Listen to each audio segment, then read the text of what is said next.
Hello everyone.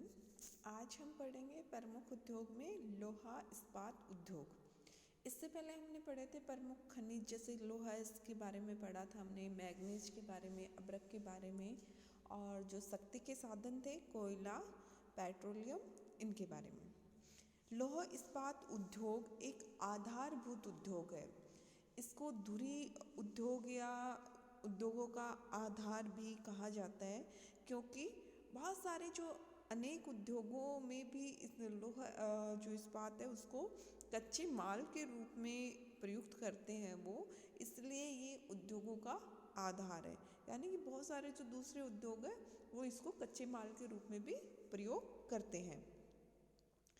जो लौह इस्पात उद्योग है वो एक वजन हास्य उद्योग है, यानी कि इसमें जितना तैयार माल का वजन होता है वो कच्चे माल के वजन से कम होता है, यानी कि कच्चा माल अधिक लगता है और तैयार माल कम बनता है।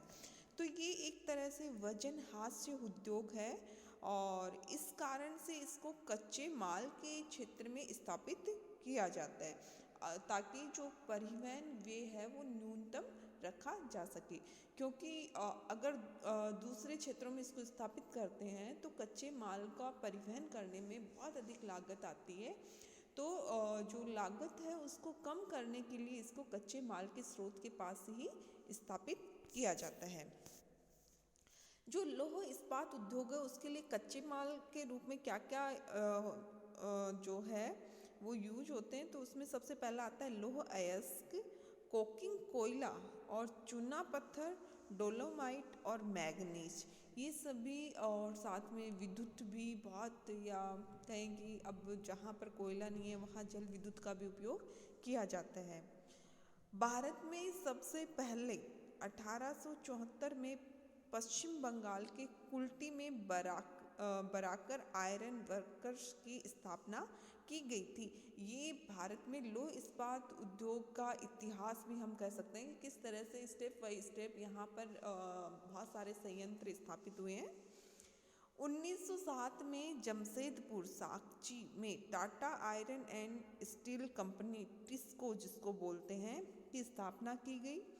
1908 में हीरापुर, जो कि आसनसोल पश्चिम बंगाल में है, यहाँ लोहा इस्पात केंद्र लगाया गया।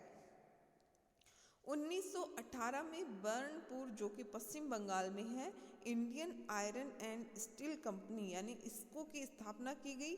और 1936 में कुल्टी एवं हीरापुर को भी किस में मिला लिया गया, इसको में मिला लिया गया। यानी कि Indian iron and steel company में कौन कौन से हो गए, कुल्टी एवं हीरापुर और बर्नपुर, ये तीनों हो गए।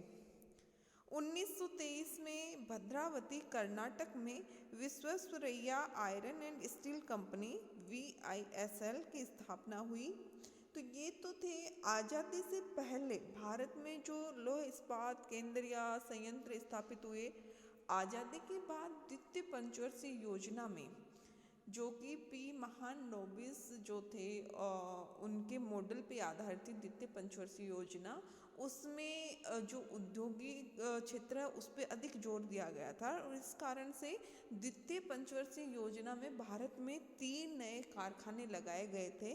भिलाई, जो कि छत्तीसगढ़ में रूस के सहयोग से लगाया गया था। दूसरा दुर्गापुर, जो कि पश्चिम बंगाल में ब्रिटेन के सहयोग से लगाया गया था।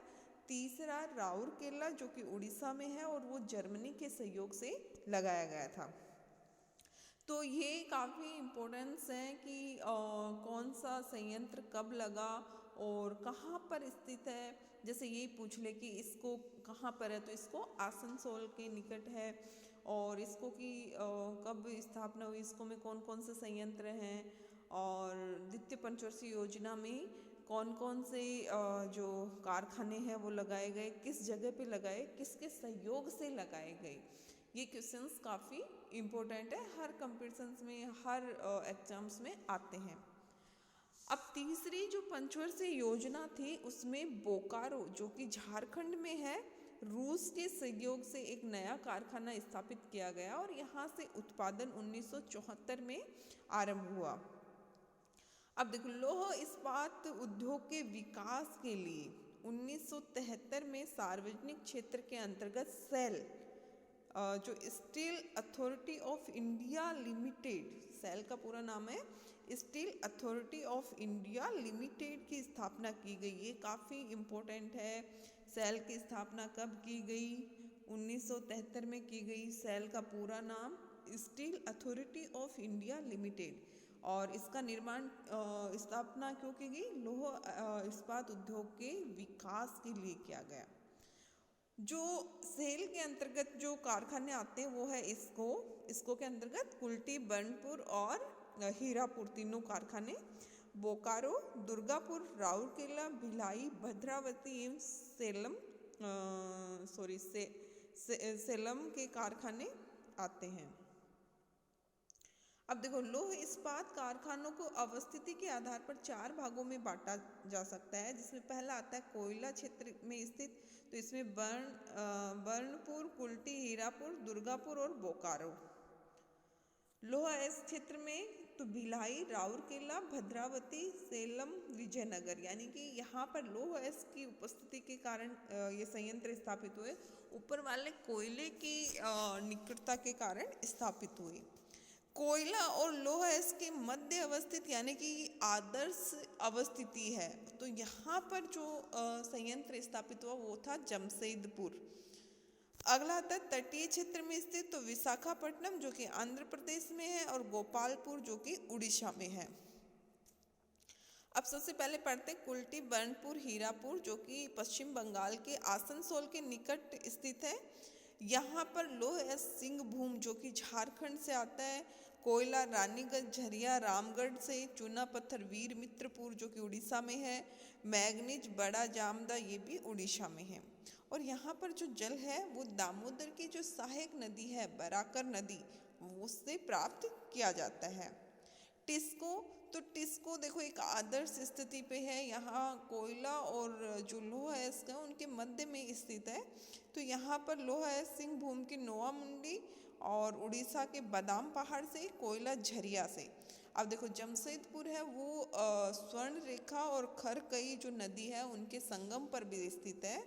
तो यहाँ पर जो जल की प्राप्ति है वो डिमना बांध से होती है।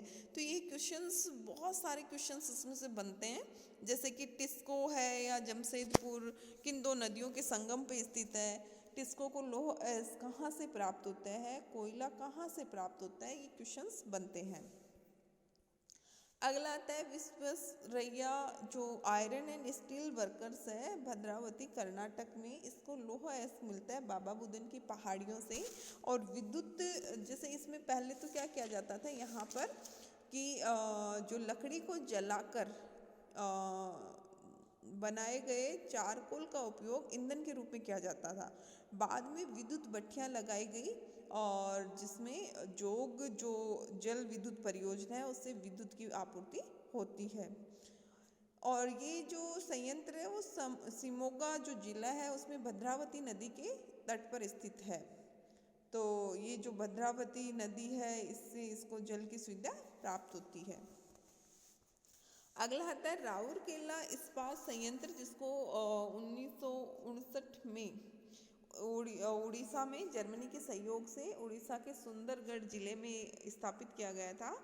और यहाँ पर लौह एस उड़ीसा के क्योंझर एवं सुंदरगढ़ से, कोयला झरिया से, मैग्नीज भी क्योंझर से, चूना पत्थर की आपूर्ति वीर मित्रपुर जो कि उड़ीसा में है। और यहाँ पर जो विद्युत भट्टियों का निर्माण किया गया है उसको विद्युत की आपूर्ति हीराकुंड परियोजना जो कि महानदी पर है उससे इसको विद्युत की आपूर्ति होती है। और कोयल और शंख नदी से इसको स्वच्छ जल की प्राप्ति होती है।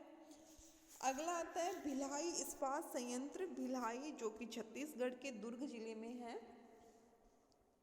ये भी रूस के सहयोग से 1959 में स्थापित किया गया था। और यहाँ पर जो लोहा एस का वो डल्ली राजहरा खानों से, कोयला कोरबा करगाली से, मैग्नीज बालाघाट भंडारा क्षेत्र से और विद्युत कोरबा ताप विद्युत गृह से प्राप्त किया जाता है। और जल की आपूर्ति जो तंदुला बांध है उससे किया जाता है। लेकिन जो भिलाई से उत्पादित इस्पात होता है उसका अधिकांश भाग की खपत विशाखापट्टनम के हिंदुस्तान शिपयार्ड में होती है। यानी कि यहाँ पर जो इस्पात का उत्पादन होता है उसका अधिकांश भाग विशाखापट्टनम में जो हिंदुस्तान शिपयार्ड है उसमें किया जाता है। अगला आता है दुर्गापुर इस्पात संयंत्र, जो कि दुर्गापुर पश्चिम बंगाल के वर्धमान जिले के दुर्गापुर नामक जगह पर है और इसको भी ब्रिटेन के सहयोग से स्थापित किया गया था और यहाँ 1962 से उत्पादन प्रारंभ हुआ था। अब देखो यहाँ पर इस संयंत्र के स्थानीयकरण में रानीगंज झरिया जो कोयला पेटी है उसका विशेष प्रभाव रहा है और यहाँ पर जो लोहा अयस्क है वो झारखंड के नौआमुंडी से, चूना पत्थर उड़ीसा के वीरमित्रपुर से, मैग्नीज भी क्योंझर से प्राप्त किया जाता है और यहाँ इसको जल विद्युत एवं ताप विद्युत जो दामोदर घाटी परियोजना से प्राप्त होती है। अगला आता है बोकारो इस्पात संयंत्र, जो कि बोकारो झारखंड में है। इसको तृतीय जो पंचवर्षीय योजना है उसमें स्थापित किया गया था और यहाँ कोयले की प्राप्ति झरिया और बोकारो के खानों से होता है और लोहा की प्राप्ति क्योंझर उड़ीसा से। और देखो यहाँ पर जो जल विद्युत की प्राप्ति है वो भी दामोदर नदी घाटी परियोजना से ही की जाती है, DBC यानी दामोदर नदी घाटी परियोजना। सेलम इस्पात संयंत्र, जो कि सेलम तमिलनाडु में है, 1982 में इसको चालू किया गया था और ये एक विशिष्ट प्रकार का कारखाना है क्योंकि यहाँ पर स्टेनलेस स्टील बनता है जिसमें जंग नहीं लगता है और इसको लोहा अयस्क स्थानीय शिवराय जो पहाड़ियाँ हैं वहाँ से प्राप्त होता है, तमिलनाडु से ही। लेकिन इसको ये कोयला जो है वो लिग्नाइट प्रकार के कोयला पे आधारित है और हमें पता है तमिलनाडु के नवेली जो है वहाँ पर लिग्नाइट कोयला मिलता है, तो ये लिग्नाइट कोयला पर आधारित संयंत्र है। मैग्नीज और चूना पत्थर भी स्थानीय रूप से प्राप्त होता है। अगला आता है विशाखापट्टनम इस्पात संयंत्र, जो कि विशाखापट्टनम आंध्र प्रदेश में है। ये भारत का पहला तटवर्तीय संयंत्र है। इसको छठी पंचवर्षीय योजना में 1992 में राष्ट्रीय इस्पात निगम लिमिटेड द्वारा स्थापित किया गया था और यहाँ पर लोहा अयस्क जो है वो बेलाडीला जो कि छत्तीसगढ़ से प्राप्त किया जाता है, कोयला दामोदर घाटी और ऑस्ट्रेलिया से भी आयात किया जाता है। यहाँ विजयनगर इस्पात संयंत्र हॉसपेट कर्नाटक लोहा अयस्क हॉसपेट से, और देखो ये है जो इसकी स्थापना कर्नाटक के बेल्लारी जिले में तुंगभद्रा जलाशय के पास हॉसपेट नामक जगह पर की गई। किसकी? विजयनगर इस्पात संयंत्र की। इसको कोयला काहनन घाटी जो कि मध्य प्रदेश में है, सिंगरेनी आंध्र प्रदेश से होती है और जल विद्युत की प्राप्ति तुंगभद्रा परियोजना से इसके जल विद्युत की जो प्राप्ति होती है। आंध्र प्रदेश के कोठागुडेम नामक जगह पर स्पंज आयरन बनाने हेतु एक सार्वजनिक क्षेत्र में कारखाना स्थापित किया जा रहा है। तो स्पंज आयरन क्या होता है कि जब हमने देखा था कि कोयले जो लोहा इस्पात उद्योग है उसके लिए कच्चे माल के रूप में क्या क्या प्रयुक्त होते हैं, तो हमने देखा था कोकिंग कोयला, तो इसमें कोयले की जगह सीधा कार्बन लोहा के साथ मिलाया जाता है स्पंज आयरन बनाने में। स्क्रैप आयरन के उत्पादन में भारत का विश्व में प्रथम स्थान है और ये आयरन जो पुराना लोहा या कबाड़ होता है ना, जो लोहे के कबाड़ हम बोलते हैं कि खराब लोहा है, तो उससे स्क्रैप आयरन बनाया जाता है और उसमें भारत का विश्व में प्रथम स्थान है। लोहा इस्पात के उत्पादन में भारत का विश्व में चौथा स्थान है, यानी कि हम चौथा स्थान रखते हैं पूरे विश्व में लोहा और इस्पात के उत्पादन में। तो आज हमने पढ़ा भारत में लोहा इस्पात उद्योग।